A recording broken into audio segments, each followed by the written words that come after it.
Hello, my name is Gary Sim, and in this video presentation, I'm going to talk about creative thinking in the classroom or creativity in the classroom. But before we go any further, I have some pictures to share with you.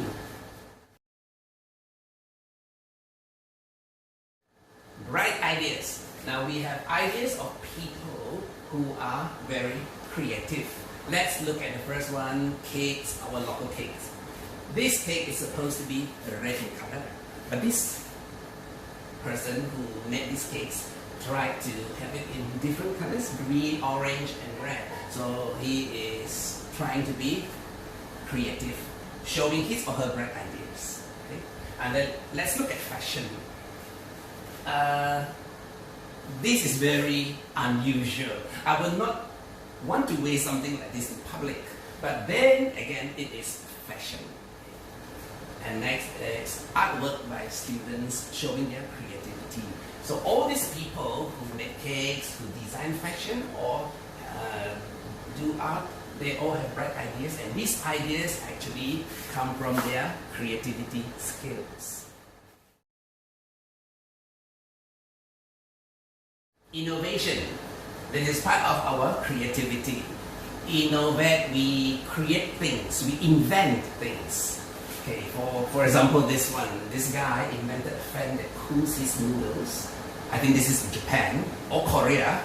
And this person is trying to make his own pure oxygen to breathe. So these are examples of being innovative. And this also comes from the way we think, our creativity.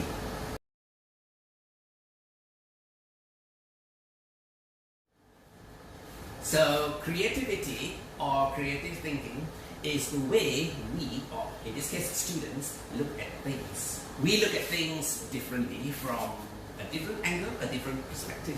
Let's say we have a scenario, a situation, an object, then we look at it differently and find ways to improve, to make that thing look better.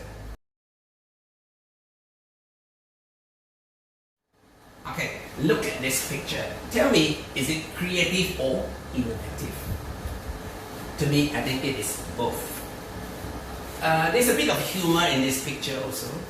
The writer is trying to say that human beings, how they feel if they are treated like animals with a corn collar over their head so they cannot scratch. So I think this is also very innovative and creative. Okay, the next part of this video is creative thinking activities you can use in your classrooms. The first one is problem solving. Now let's look at this picture. I know it's not very clear there, but let me explain. We have a guy here hanging onto a branch of a tree, and here is a lake with two hungry crocodiles. And there's a snake coming his direction, vultures coming, a lion here waiting for him to get on land, and the next thing is there's a notch on the tree, meaning the tree will fall this way if the boy moves too much. Now, how do we solve this problem? So I ask students questions like, now, how do you think the boy can save himself? Think of ways that he can save himself. Or you can put yourself in the picture. You are the boy. And how are you going to save yourself? So this will get the students to discuss, find ways to escape death.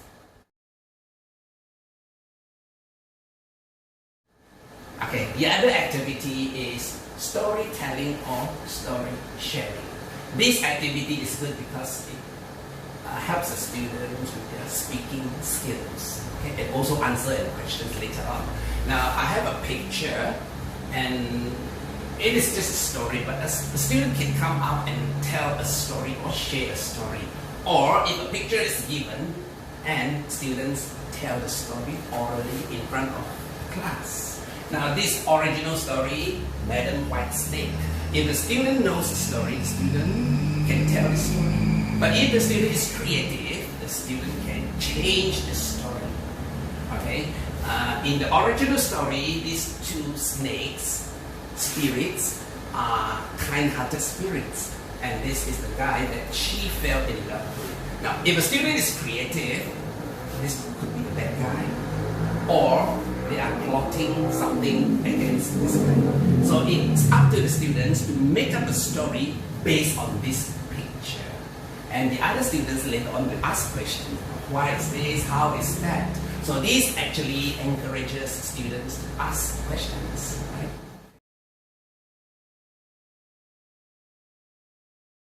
The other one, which is more appropriate for older students, is class debates. I have an example here on the good and bad of television.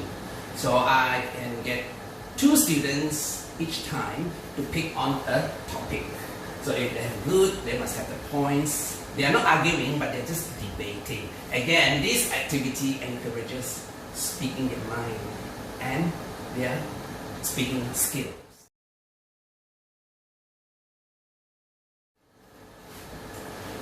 This is a writing activity, creative writing. I do this activity with my own students in the class. There are 2 ways to do this activity. The first way is to write the answers on pieces of paper. First, I group the students in 3s or 4s, and only 1 piece of paper is given to a group of students, and the students will discuss among themselves and come up with the best sentence that connects to the one that is already given. For example, here, one day Peter and Jane were walking along the beach. They might come up with, suddenly they saw something floating in the water. Okay, after that, after 1 sentence is done, the students swap papers. So the next group will continue from there. And I keep exchanging until the whole story is complete or the paper is filled up. And after that, I pick students to come to the front and read out the story.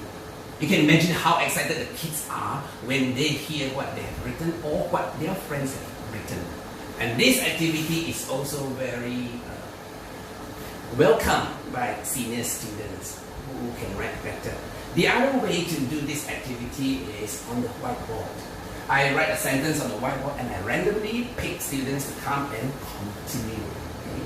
So students must think quick and relevant sentences to connect. So at the end, it's the same thing. We read out and share the story together.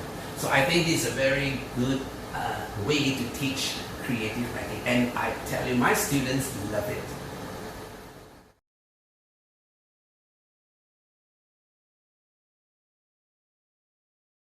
And my final activity in this presentation is another speaking activity. We had writing and now speaking. So I have a picture and I want students, I pick students 1 at a time to describe the picture orally. Okay? So this is quite a difficult picture to describe or to talk about. We have animals and people in a cage. I think it has something to do with the coronavirus. Bats, owls, animals that people eat. And now people are in a cage and the animals are going to eat these people. So students use their imagination to describe pictures.